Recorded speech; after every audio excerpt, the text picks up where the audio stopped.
Hello everyone, in today's video we are going to talk about an important truth. So the whole sentence is describe a time when you told your friend an important truth. एक ऐसा time ਦੱਸਣਾ ਜਦੋਂ ਤੁਸੀਂ ਆਪਦੇ friend ਨੂੰ ਬਹੁਤ ਹੀ important truth ਦੱਸਿਆ ਹੋਵੇ. Who your friend is, ਉਹ ਕੌਣ ਸੀ, what the truth was, Ki truth C, what your friend's reaction was, ਤੁਹਾਡੇ friend ਦੇ ਕੀ reaction C, and explain why it was important for you to tell truth to your friend, ਕਿ ਤੁਹਾਡੇ ਲਈ ਇਹ important ਕਿਉਂ ਸੀ ਕਿ ਤੁਸੀਂ ਆਪਣੇ friend ਨੂੰ truth ਦੱਸਣਾ ਸੀ.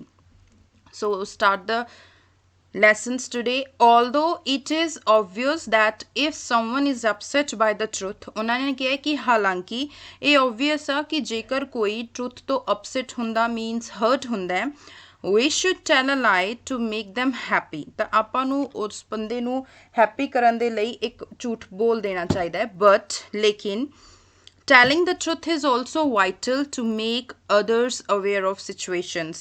ਸੱਚ ਬੋਲਣਾ ਵੀ ਉਨਾ ਹੀ ਜ਼ਰੂਰੀ ਹੈ ਦੂਸਰੇ ਲੋਕਾਂ ਨੂੰ ਇਸ ਸਿਚੁਏਸ਼ਨ ਦੇ ਬਾਰੇ ਚ ਅਵੇਅਰ ਕਰਨ ਦੇ ਲਈ.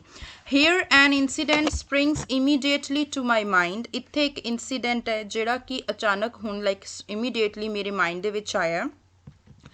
When I told to my one of friends an extremely important truth, ਜਦੋਂ ਮੈਂ ਆਪਣੇ ਇੱਕ friend ਨੂੰ ਬਹੁਤ ਹੀ important truth ਦੱਸਿਆ ਸੀ.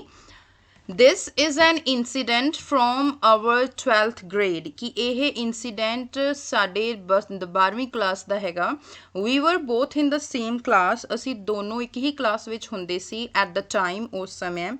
We were waiting for the results of board exam. ਅਸੀਂ board exam ਦੇ results ਦੀ wait ਕਰ ਰਹੇ ਸੀਗੇ. He was overjoyed because he had put in a lot of effort to improve his grades. ਕਿ ਉਹ ਬਹੁਤ ਹੀ ਜ਼ਿਆਦਾ ਖੁਸ਼ ਸੀ ਕਿਉਂਕਿ ਉਸਨੇ ਬਹੁਤ ਜ਼ਿਆਦਾ efforts ਪਾਏ ਸੀਗੇ ਆਪਣੀਆਂ grades ਨੂੰ improve ਕਰਨ ਦੇ ਲਈ. He needed at least 70% in business and accounting to pursue his aim of becoming a CA. ਉਹਨੂੰ at least 70% ਚਾਹੀਦੇ ਸੀ ਬਿਜ਼ਨਸ ਤੇ ਅਕਾਊਂਟਿੰਗ ਦੇ ਵਿੱਚ ਆਪਦੇ ਏਮ ਤੱਕ ਪਹੁੰਚਣ ਲਈ ਜਿਹੜਾ ਕੀ ਸੀਗਾ CA ਬਣਨ ਦਾ ਏਮ ਸੀਗਾ. Even I had believed ਕਿ ਮੈਨੂੰ ਵੀ ਇੱਥੋਂ ਤੱਕ ਕੀ ਵਿਸ਼ਵਾਸ ਸੀ that he will get the better marks, ਕਿ ਉਹ ਬਹੁਤ ਹੀ ਵਧੀਆ ਮਾਰਕਸ ਨੂੰ ਲਊਗਾ because ਕਿਉਂਕਿ he burnt the midnight oil. midnight oil ਮਤਲਬ ਬਹੁਤ ਜ਼ਿਆਦਾ ਰਾਤਾਂ ਜਾਗ ਕੇ ਜੋ ਮਿਹਨਤ ਕੀਤੀ ਜਾਂਦੀ ਹੈ ਉਸਨੂੰ burn the midnight oil ਕਹਿੰਦੇ ਆ. ਸੋ ਕਿਉਂਕਿ ਉਸਨੇ ਬਹੁਤ ਜ਼ਿਆਦਾ ਮਿਹਨਤ ਕੀਤੀ ਸੀਗੀ.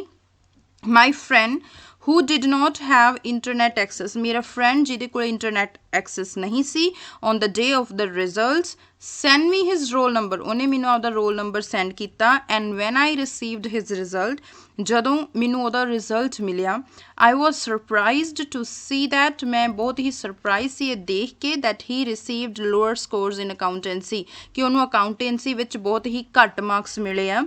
I double checked the result, ਮੈਂ result ਨੂੰ ਦੁਬਾਰੇ ਫਿਰ ਚੈੱਕ ਕੀਤਾ double check ਕੀਤਾ ਉਸਨੂੰ, but ਲੇਕਿਨ it was still the same. ਇਹ ਹਜੇ ਵੀ ਕੀ ਸੀ, same ਹੀ ਸੀਗਾ.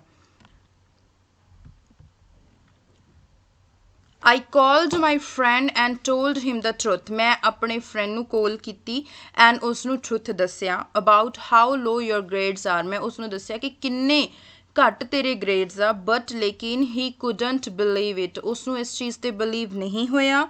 He said, ਉਹਨੇ ਮੈਨੂੰ ਕਿਹਾ that this is not the time to make pranks, ਕਿ ਇਹ time pranks ਕਰਨ ਦਾ ਨਹੀਂ ਹੈਗਾ. Tell me my result, ਮੈਨੂੰ ਮੇਰਾ result ਦੱਸੋ.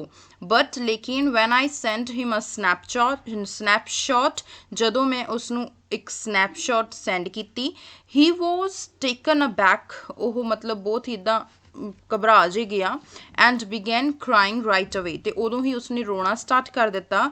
He said, ਉਸਨੇ ਕਿਹਾ I had worked hard, ਕਿ ਮੈਂ ਬਹੁਤ ਹੀ ਜ਼ਿਆਦਾ ਹਾਰਡ ਵਰਕ ਕੀਤਾ ਹੈ. Still how did I get the less marks? ਤੇ ਹਜੇ ਵੀ ਮੈਨੂੰ ਇੰਨੇ ਘੱਟ ਮਾਰਕਸ ਕਿਉਂ ਮਿਲੇ ਆ? ਸੋ ਇਹ ਕਿਸੇ ਇੱਕ ਟਰੁੱਥ ਸੀਗਾ ਤੇ ਮੇਰੇ ਫਰੈਂਡ ਦਾ ਰਿਐਕਸ਼ਨ. ਦੇਖੋ ਉੱਪਰ ਜੋ ਵੀ ਕੁਐਸਚਨ ਸੀਗੇ ਉਹ ਸਾਰੇ ਕੰਪਲੀਟ ਕੀਤੇ. ਉਹਨਾਂ ਨੇ ਕਿਹਾ ਸੀ ਕੀ ਟਰੁੱਥ ਹੈ, ਤੁਸੀਂ ਕਿਉਂ ਦੱਸਿਆ, ਤੁਹਾਡੇ ਫਰੈਂਡਸ ਦਾ ਕੀ ਰਿਐਕਸ਼ਨ ਸੀਗਾ ਐਂਡ ਤੁਹਾਨੂੰ ਕਿੱਦਾਂ ਲੱਗਿਆ ਹੈ ਨਾ ਇਸ ਟਾਈਪ ਨਾਲ. So after explaining for some time, ਕਿ ਕੁਝ ਸਮਾਂ ਐਕਸਪਲੇਨ ਕਰਨ ਤੋਂ ਬਾਅਦ ਹੀ ਕਾਮਡ ਡਾਊਨ ਅ ਬਿਟ, ਉਹ ਥੋੜਾ ਜਿਹਾ ਰਿਲੈਕਸ ਹੋਇਆ and filled the rechecking form, ਤੇ ਰੀਚੈਕਿੰਗ ਫਾਰਮ ਉਸਨੇ ਫਿਲ ਕੀਤਾ. It was very important for me to tell the result to him. ਮੇਰੇ ਲਈ ਇਹ ਬਹੁਤ ਜ਼ਿਆਦਾ ਇੰਪੋਰਟੈਂਟ ਸੀ ਕਿ ਮੈਂ ਉਸਨੂੰ ਰਿਜ਼ਲਟ ਦੱਸਾਂ, but God grace after some time, like God grace ਨਾਲ ਕੁਝ ਸਮੇਂ ਬਾਅਦ the situation improved and matter was settled, situation ਜਿਹੜੀ ਸੀ ਉਹ ਸਹੀ ਹੋ ਗਈ ਤੇ ਮੈਟਰ ਜਿਹੜਾ ਸੀ ਉਹ ਸੋਲਵ ਹੋ ਗਿਆ। ਸੋ ਇਹ ਸੀ ਅੱਜ ਦਾ ਕਿਊ ਕਾਰਡ ਜਿਹੜਾ ਹਰ ਇੱਕ ਤੁਹਾਨੂੰ ਕਿਊਜ਼ ਦਿੱਤੇ ਹੋਏ ਸੀ ਉਹਨਾਂ ਕਿਊਜ਼ ਦਾ ਆਪਾਂ ਆਨਸਰ ਕੀਤਾ ਹੈ ਇੱਕ ਬਹੁਤ ਹੀ ਈਜ਼ੀ ਤੇ ਇਫੈਕਟਿਵ ਲੈਂਗੁਏਜ ਦੇ ਵਿੱਚ। Now let's have a quick glance on the follow-up questions. Do you think we should tell truth at all times? ਤੁਹਾਨੂੰ ਲੱਗਦਾ ਹੈ ਕਿ ਆਪਾਂ ਨੂੰ ਹਮੇਸ਼ਾ ਸੱਚ ਬੋਲਣਾ ਚਾਹੀਦਾ ਹੈ? Telling the truth, to be honest, demonstrates your concerns for others. ਉਹਨਾਂ ਨੇ ਕਿਹਾ ਹੈ ਕਿ ਜਿਵੇਂ to be honest, like ਇਸ ਨੂੰ ਤੁਸੀਂ ਫਸਟ ਦੇ ਵਿੱਚ ਵੀ ਬੋਲ ਸਕਦੇ ਹੋ ਕਿ to be honest, telling the truth ਇੱਦਾਂ ਵੀ ਬੋਲ ਸਕਦੇ ਹੋ ਕਿ ਸੱਚ ਬੋਲਣਾ demonstrates ਹੁੰਦਾ ਹੈ, show ਕਰਦਾ ਹੈ your concern for others, ਤੁਸੀਂ ਦੂਸਰਿਆਂ ਦੇ ਲਈ ਜੋ ਤੁਹਾਡਾ ਕੰਸਰਨ ਹੈ। Yet we can't always say the truth, but ਫਿਰ ਵੀ ਆਪਾਂ ਹਮੇਸ਼ਾ truth ਨਹੀਂ ਬੋਲ ਸਕਦੇ। The truth might sometimes be painful to hear, ਕੁਛ ਕਦੇ ਕਦੇ ਹੋ ਸਕਦਾ ਹੈ ਜਿਹੜਾ ਸੱਚ ਹੈ ਉਹ ਸੁਣਨ 'ਚ ਬਹੁਤ ਜ਼ਿਆਦਾ ਪੇਨਫੁਲ ਹੋਵੇ, ਮਤਲਬ ਅੱਗੇ ਵਾਲੇ ਪਰਸਨ ਨੂੰ ਬਹੁਤ ਜ਼ਿਆਦਾ ਹਰਟ ਕਰੇ। It does not simply that you should tell others lies, ਇਹਦਾ ਮਤਲਬ ਇਹ ਵੀ ਨਹੀਂਗਾ ਕਿ ਤੁਸੀਂ ਸਿੰਪਲੀ ਲੋਕਾਂ ਨੂੰ ਝੂਠ ਹੀ ਬੋਲਦੇ ਰਹੋ। In fact you can conceal the truth for a period of time, ਤੁਹਾਨੂੰ ਕੁਝ ਸਮੇਂ ਲਈ truth ਨੂੰ ਲੁਕੋ ਕੇ ਰੱਖਣਾ ਚਾਹੀਦਾ ਹੈ and then reveal it for the advantage of someone else, then ਫਿਰ ਤੁਹਾਨੂੰ ਉਸ ਲਈ ਲਾਈਕ ਤੁਸੀਂ ਝੂਠ ਹੀ ਬੋਲਦੇ ਰਹੋ ਤੇ ਤੁਹਾਨੂੰ ਇਸ ਟਾਈਪ ਨਾਲ ਲਾਈਕ ਹਮੇਸ਼ਾ ਤੁਸੀਂ ਦਬਾ ਕੇ ਰੱਖੋ ਤੇ ਐਡਵਾਂਟੇਜ ਲਈ ਬੋਲੋ। ਸੋ ਇਟ ਮੀਨਸ ਦੈਟ ਕਿ ਤੁਹਾਨੂੰ ਟਰੁੱਥ ਬੋਲਣਾ ਵੀ ਜ਼ਰੂਰੀ ਹੈ, ਬਟ ਜੇ ਕਿਸੇ ਲਈ ਪੇਨਫੁਲ ਹੁੰਦਾ ਤਾਂ ਉਦੋਂ ਤੁਸੀਂ ਥੋੜ੍ਹਾ ਜਿਹਾ ਲਾਈ ਵੀ ਕਰ ਸਕਦੇ ਹੋ, ਲਾਈਕ ਝੂਠ ਵੀ ਬੋਲ ਸਕਦੇ ਹੋ। How do you know when others are telling the truth? ਤੁਹਾਨੂੰ ਕਿਵੇਂ ਪਤਾ ਲੱਗਦਾ ਹੈ ਜਦੋਂ ਦੂਸਰੇ ਲੋਕੀ ਟਰੁੱਥ ਬੋਲ ਰਹੇ ਹੁੰਦੇ ਆ? Based on my experience, ਮੈਂ ਆਪਦੇ ਐਕਸਪੀਰੀਅੰਸ ਦੇ ਬੇਸ ਤੇ ਕਹਿਣਾ ਚਾਹੂੰਗਾ, I can detect when someone is lying by their facial expression. ਮੈਂ ਉਹਨਾਂ ਨੂੰ ਡਿਟੈਕਟ ਕਰ ਸਕਦੀ ਹਾਂ, ਲਾਈਕ ਪਛਾਣ ਸਕਦੀ ਹਾਂ ਜਦੋਂ ਕੋਈ ਝੂਠ ਬੋਲ ਰਿਹਾ ਹੁੰਦਾ ਹੈ by their facial expression, ਉਹਦੇ facial expressions ਤੋਂ। When lying, ਜਦੋਂ ਝੂਠ ਬੋਲਦੇ ਆ, for example, people begin to sweat, ਲੋਕਾਂ ਨੂੰ ਲਾਈਕ ਸਵੈਟਿੰਗ ਹੋਣੀ ਸ਼ੁਰੂ ਹੋ ਜਾਂਦੀ ਹੈ, ਔਰ avoid eye contact, ਔਰ ਉਹ eye contact ਨੂੰ ਵੀ avoid ਕਰਨ ਲੱਗ ਜਾਂਦੇ ਆ। Sweating on the other hand can be caused by a variety of factors, making it difficult to tell if someone are lying. ਇਹ ਬਹੁਤ ਜ਼ਿਆਦਾ ਔਖਾ ਹੋ ਜਾਂਦਾ ਇੱਕ ਬੰਦੇ ਲਈ ਬੋਲਣਾ ਜਦੋਂ ਉਹ ਝੂਠ ਬੋਲ ਰਿਹਾ ਹੁੰਦਾ ਔਰ are simply uncomfortable, ਔਰ ਜਾਂ ਫਿਰ ਉਹ ਬੰਦਾ uncomfortable ਹੁੰਦਾ ਹੈ। Do you think it is important to win the game or follow the rules? ਤੁਹਾਨੂੰ ਕੀ ਲੱਗਦਾ ਹੈ ਕਿ ਕੀ ਇੰਪੋਰਟੈਂਟ ਹੈ, ਗੇਮ ਨੂੰ ਵਿਨ ਕਰਨਾ ਔਰ ਰੂਲਸ ਨੂੰ ਫੋਲੋ ਕਰਨਾ? Winning the game without following the rules, in my opinion, is not a fair. ਮੇਰੇ ਓਪੀਨੀਅਨ ਦੇ ਵਿੱਚ ਗੇਮਸ ਨੂੰ ਜਿੱਤਣਾ ਰੂਲਸ ਨੂੰ ਫੋਲੋ ਕਰਨ ਤੋਂ ਬਿਨਾਂ ਇਹ ਗੱਲ ਸਹੀ ਨਹੀਂ ਹੈਗੀ, it's not fair. Deserving people lose the opportunity to demonstrate their ability. ਜੇ ਇੱਦਾਂ ਕਰਾਂਗੇ ਤਾਂ ਜਿਹੜੇ deserving people ਹੈ, ਜਿਨ੍ਹਾਂ ਦੇ ਵਿੱਚ really ਦੇ ਵਿੱਚ ability ਹੈ, ਉਹ ਆਪਦੀ ability ਨੂੰ show ਕਰਨ ਦੀ opportunities ਨੂੰ ਖੋ ਦੇਣਗੇ। As a result, while the outcome is crucial, ਕਿ ਹਾਂ ਜਿਹੜੇ ਆਊਟਕਮਸ ਹੈਗੇ ਆ, ਜਿਹੜੇ ਰਿਜ਼ਲਟ ਬਹੁਤ ਜ਼ਿਆਦਾ ਇੰਪੋਰਟੈਂਟ ਹੈ, following the rules is even more so, ਤੇ ਪਰ ਰੂਲਸ ਨੂੰ ਫੋਲੋ ਕਰਨਾ ਉਸ ਤੋਂ ਵੀ ਜ਼ਿਆਦਾ ਇੰਪੋਰਟੈਂਟ ਹੈ। ਸੋ ਇਹ ਸੀ ਅੱਜ ਦਾ ਕਿਊ ਕਾਰਡ ਤੇ ਉਹਦੇ follow up questions. So hope you like this video.